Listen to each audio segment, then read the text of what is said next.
the line, work loose, kept in. Good keep at the line by Hubig. Puck stays in the Seattle zone.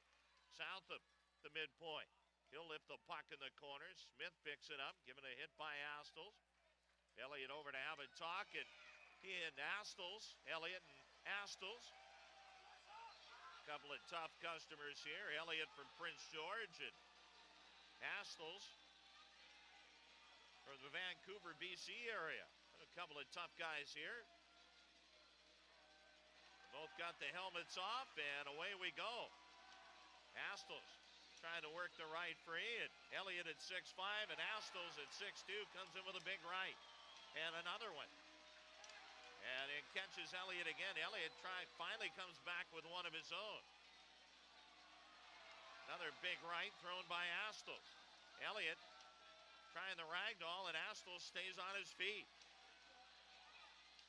So Astles holding him off.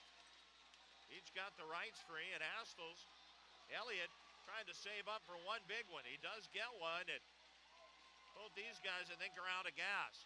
They each get a couple of big ones in. Rights, and they'll go away.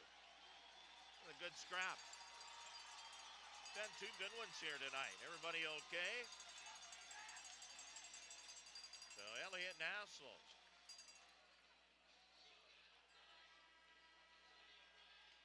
And with that, we'll take a 90-second timeout. 9:46 to go in the second. T-Bird